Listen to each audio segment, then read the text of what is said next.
ഹൃദയത്തിൽ പേറിക്കൊണ്ടാണ് നാം എല്ലാം ജനിക്കുന്നത്.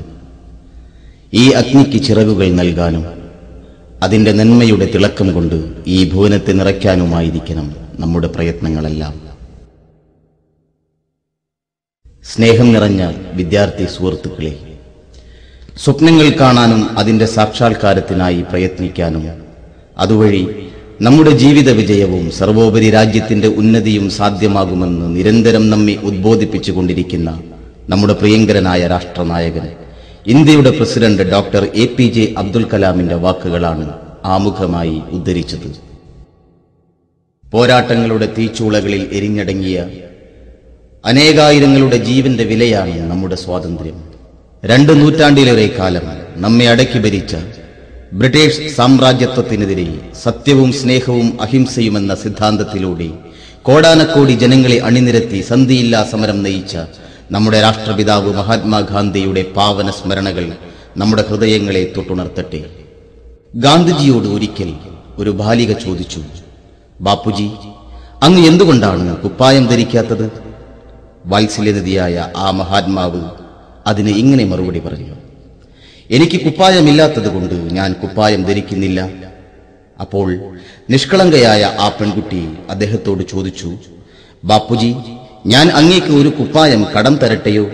പുഞ്ചിരിച്ചുകൊണ്ട് മഹാത്മജി ഉത്തരം നൽകി, എനിക്ക് ഒരു കുപ്പായം മതിയാവില്ലല്ലോ മോളെ, എങ്കിൽ ഞാൻ അങ്ങേക്ക് 2 കുപ്പായങ്ങൾ കടം തരട്ടെയോ? ആ കുട്ടി വീണ്ടും അദ്ദേഹത്തോട് ചോദിച്ചു, എനിക്ക് 2 കുപ്പായങ്ങളും മതിയാവില്ലല്ലോ കുട്ടി.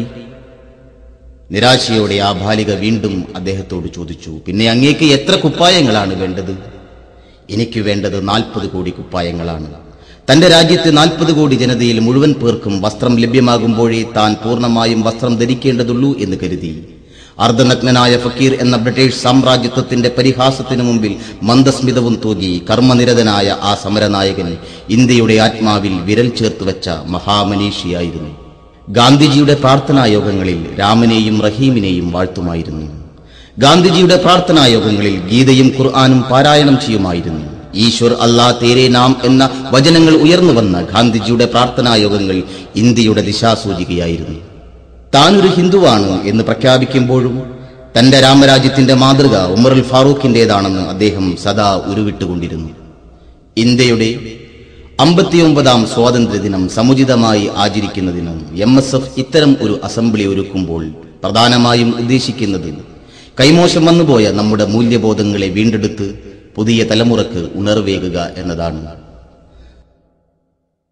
ബസ്സുകളിലും തീവണ്ടികളിലും ബോംബുകൾ പൊട്ടിച്ചതുകൊണ്ടോ സഹജീവിയുടെ നെഞ്ചിലേക്ക് തൃശൂലങ്ങൾ കുത്തിയിറക്കിയതുകൊണ്ടോ ആരുടെയും വിശ്വാസങ്ങൾ സംരക്ഷിക്കപ്പെടുകയില്ല. ഇവിടെ സ്നേഹത്തിന്റെയും സഹിഷ്ണുതയുടെയും സാന്ത്വനത്തിന്റെയും തൂവൽ സ്പർശമാകാൻ നമുക്ക് കഴിയണം.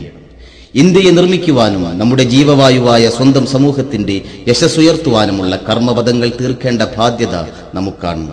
നമ്മുടെ സ്വപ്നങ്ങളാണ് നാളത്തെ ഇന്ത്യയും ഇവിടത്തെ സമൂഹങ്ങളും. ഭൂമിയിൽ ദൈവത്തിന്റെ പ്രതിനിധിയായി നിയോഗിക്കപ്പെട്ടവനാണ് മനുഷ്യൻ എന്നറിയുക. അതുകൊണ്ട് തന്നെയാണ് മനുഷ്യഹൃദയത്തിൽ ദിവ്യമായ ഒരു അഗ്നിജ്വാല ഉണ്ട് എന്ന് ഡോക്ടർ കലാം വിവക്ഷിച്ചതും. മുഴുവൻ സമൂഹങ്ങൾക്കും മാതൃകയായുള്ള സവിശേഷ സമൂഹമാണ് നമ്മുടേതെന്ന് വേർതിരിച്ചറിയണം.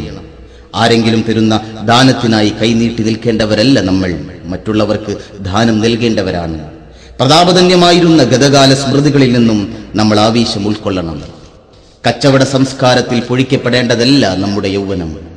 കരുത്തും തീക്ഷ്ണതയും ജാഗ്രതയുമുള്ള ഒരു നിർമ്മാണാത്മക സമൂഹത്തിന്റെ നട്ടെല്ലായി മാറണം നമ്മുടെ യുവത്വം. തീവ്രവാദവും വൈകാരികതയും നമുക്ക് നൽകുന്നത് മിലാൻ നഗരത്തിലെ കുഴലൂത്തുകാരന്റെ പിറകെ പോയ കുഞ്ഞുങ്ങളുടെ അനുഭവ പാഠങ്ങൾ മാത്രമാണ്.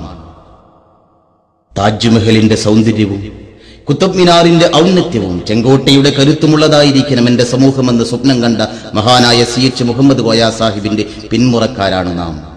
മഹാരഥന്മാർ നമ്മെ ഏൽപ്പിച്ചുപോയ കർമ്മസരണിയെ നാം പ്രകാശപൂരിതമാക്കണം.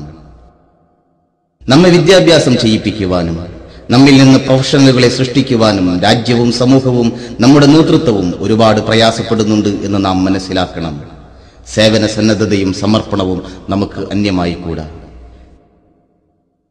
തനിക്ക് വേണ്ടി കുഴിയൊരുക്കേണ്ട പടുവാർദ്ധക്യത്തിലും കായ്ഫലങ്ങൾ അനുഭവിക്കാൻ താൻ ഉണ്ടാവില്ലെന്ന് ബോധ്യമായിട്ടും കേരവൃക്ഷത്തെ നടുന്നതിന് മൺവെട്ടികൊണ്ട് വിയർപ്പൊഴുക്കുന്ന വയോവൃദ്ധർ നമുക്ക് കേവലം ഒരു വഴിയോര കാഴ്ചയായിക്കൂടാ.